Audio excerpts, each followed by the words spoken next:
Әйелдердің осы сонша тырысамыз жүреміз, ең ақырғы мақсатыңыз не? Мен сіздерге айтып берейін.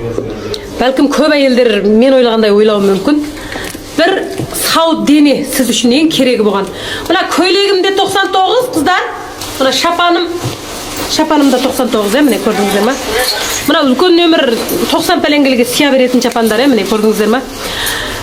Біріншісі сау денелі денсаулық. Екіншісі бір жақсы керемет тәрбиеленген бала.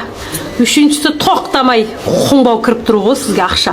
Ақша қайдан келеді? Өзіміздің тырысшаңдығымыздан келеді. Әр қандай осы мен кейде қоғамдағы кейбір нәрселерді көріп ашуым келіп қалады да. Осы қыздар жігітті алдаса, ойбай ақшасы бар екен, бірдемесі бар екен деген десе. Елдің ақшасы әркез сіздің ақшаңыз емес. Сіз ақша үшін бір жігітке тиген күннен бастап сол жігіттің құлы болуға дайындық көріп қойыңыз. Сізде әркез сол ақшаны басқару құқы болмайды. Өйткені ол сіз тапқан жоқсыз, қайт басқарасыз. Бір әке шешеңізде қиыншылық болып, бір осы қызымның күйеуі бай еді ғой, осы бай еді ғой, әлем шалқып жатқан, бүтін жері алтын, кигені моды, меңпар киім деп бір 15 мың сомның басын құрап бір қиыншылықта болдық деп келсе де сізде беретін құқық жоқ. Неге? Күйеуіңіздің ақшасы қайт бересіз. Сіз таппасаңыз ол ақшаны. Соған әр қандай уақытта қыздар міндеріңіз сергек болсын. Ол еркек және бірдеме деген бәрімізде бар. Ол бір қалған әңгіме. Жақсы болып жатса мыңның ішінде екі-үшеуін білмеймін. Осы заманда мен тек қатынды еркек бағады дегенге сенбеймін. Айттым ғой сіздерге. Айтпайтын жерімде қалған жоқ, ерсай бәрін айтып болған ғой. Миллионерға тигенде де бақытты болып көргем жоқ.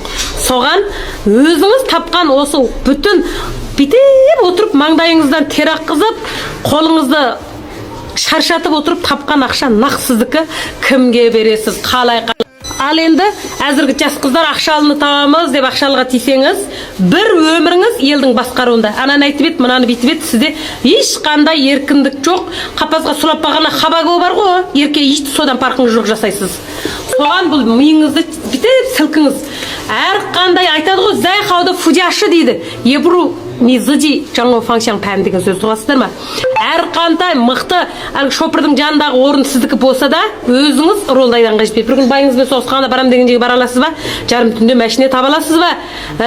Соған әр қандай уақытта ақшаны өзіңіз табыңыз, телефоныңызда лық төгіп болсын, қаңызда пұлыңыз болсын, миыңыз толған ақыл парасат болсын, мынау ең керемет әйел. Құтыңыздар ма? Соған бірінші қатын, екінші қатын дегенге сенбеймін. Осы 4 нәрсені дайындаған қатын ең атақты қатын, мен сіздерге былай айтайын. Мына чапанымды көрдіңіздер ма? Кафесі мен ағы бар, қарасы бар міне. 99-дан қатты көрмеген бар. Мына көйлектерді 99-дан.